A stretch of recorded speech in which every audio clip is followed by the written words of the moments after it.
Hello, future CEs. Today we're going to talk about something that many people experience but don't talk about it.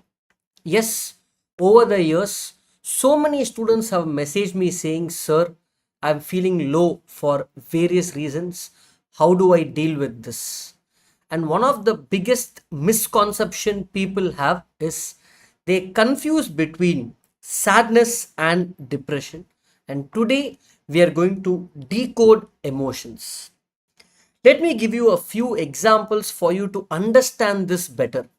I'm sure everybody watching this video would have at some time cleared your 12th board exams, correct? How happy were you when you passed your 12th board exams? But how long did that happiness stay? Maybe that day, maybe the next few days, or maximum 2 to 3 weeks. Were you happy for the entire year because you cleared 12th boards? No. It's for a moment in time. Let me proceed to the next example. When India lost the World Cup final in 2023 to Australia, most cricket fans were heartbroken. We were all sad. Or for the Dhoni run out back then in semi-finals with New Zealand, we were all disturbed and hurt. For how long? That day, that week, or a few months, then we get back to our routine day-to-day life, correct? But whenever you think of that moment, for a few seconds you will feel, ayo, why did this happen? And you will get back to your work, correct? That means you are not sad because India lost for 24 bar 7, 365 days. No, it's again for a moment in time. The same way, the day when you clear your CA final exams, the day you become a chartered accountant, visualize that day how happy you will be. But that happiness will be for a few days or a few weeks or few months. You cannot be happy for the rest of your life, correct? That means every emotion that we experience as humans, I'm just listing down a few over here: happiness or anger or love or excitement, hope, fear, loneliness, and much more. All these emotions are those things that stays with you for a short period of time, a few weeks or few months. You are never angry for 365 days in a year, correct? Anger may be for a few days. Same way, happiness will be for a few days, not forever. Sir, what are you trying to say? Let me show you a graph. Let me show you a graph where the x-axis, if I keep it as our age, our lifetime from 0 to 100, and y-axis as your emotions, what actually happens is every emotion that you experience keeps going up and keeps going down at different points of time, correct? For example, something that most people can relate with: on your birthday you feel very happy, you feel excited because you feel you're a special person that day, right? But you don't feel that like that on other days when it's not your birthday.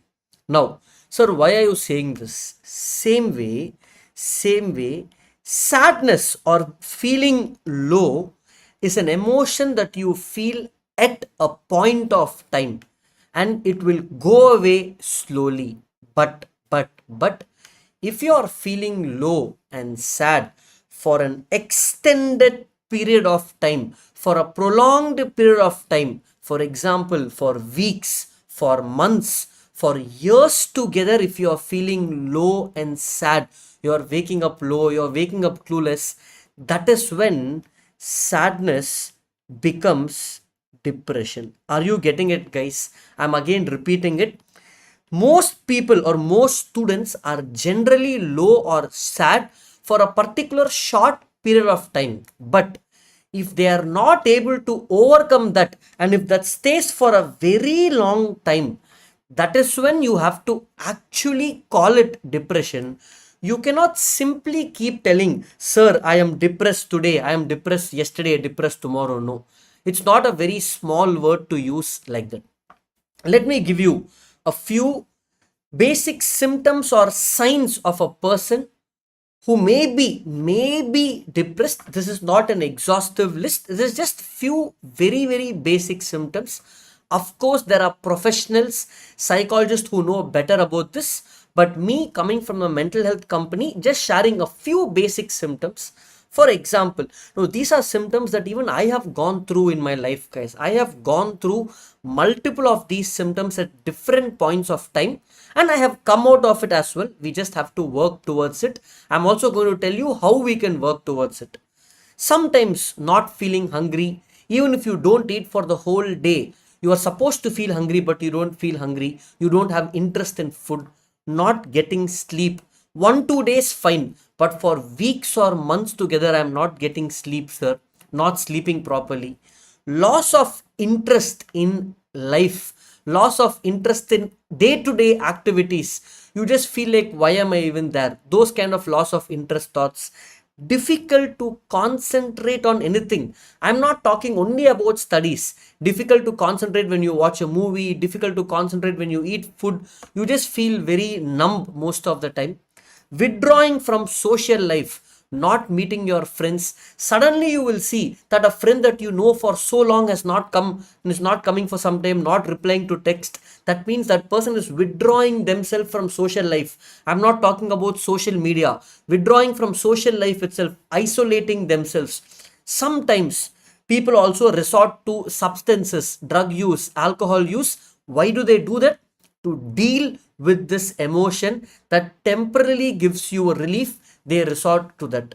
Now, it is not all these symptoms, it could be a combination of this that could lead to depression, or it's a sign of depression. Sir, now how do I deal with this? What can help? Like how they keep saying, nothing can change overnight. If you have built a huge building for over 2 to 3 years, a 30-40 floor apartment, or you have built an empire, it cannot collapse over a week or in a day. It takes time. So same way, when you're going through something, it takes time to come out of it. So the best medicine for it is always time. They say time heals, but you cannot just leave it to time. The first thing is to open up. If you are going through something, guys, open up to people you trust. You can talk to me, talk to your friends, talk to your parents. There will be somebody around you to whom you can open up. And those people who are listening, if your friend is opening up to you, please listen to them. Don't write off by saying, hey, this and all, everybody will go through that. Come on, we can deal with this in life. No. Listen to them, because at that point they need someone to listen. Support groups. There are so many support groups where random people will help you out. For CA students, we have a free support group for CA students, and in that we talk only about mental health. That link I will give in the description, guys. That group is already full, but I've created secondary groups you can join. It's a safe space for CA students and professional students. What are the other things that can help you? Good food. Eat the right food at the right time. Junk food in a way affects you, but eat right food for longer period. Check on your vitamins, your vitamin A, B, C, D. I mean, there are so many vitamins, guys. Nowadays, Indians have always low vitamin D because most of us are roaming in AC vehicles or AC halls. We are not exposing ourselves to the sun. So check on your vitamins. A basic blood test will reveal that. Don't do it just for this. If you feel there's a need, a doctor is suggesting, means you do that. Physical activity will always help you. Workout, not necessarily gym, going and playing cricket, badminton, using the stairs. Just being physically active and sweating out all the toxins will come out, will make you feel much more better. And if nothing works, at least walk for 30 to 40 minutes. Beyond this, there are so many ways you can deal with this. I have put question mark here to know from you, your side, in the comments. Let me know in the comments of this video, what do you guys do to feel better? Maybe listening to movies, listening to songs, or watching movies. Whatever you guys do, I mean, those points may help somebody else watching this video. So finally, I would like to say, if you're a student and if you know somebody around you may be going through this, what should you do as a responsible human being? The first thing is, check on others. If you feel somebody in your social circle or your friends is behaving a little differently lately, it's okay to go ask him, hey, is everything okay? If you need something, I'm here. So just check on your friends if you feel they need that help. The next one is be kind to people around you, especially friends or like students you see in class. Small jokes here and there is fine, small banter here and there is fine, but try to be kind to most people that you interact with, because you never know what the other person is going through on that particular day when you say something to that person, because it can have long lasting impacts. So be kind. And lastly, for you as individually, don't assume everything in your head. Hey, what that person is saying about me, because a lot of this assumptions and overthinking that you do over a long period of time will lead to insecurity among yourself. Generally, whenever you have a doubt on something with some person, if you have that confidence, go ask them openly, maybe in person or in text. For example, if you have a friend and if you feel your friend is talking on your back, which is affecting you, after all, is your friend, no? Go ask him, hey, all these things happen. Why is this happening? I mean, I don't want this to affect our relationship. Based on the response, you can see what to do.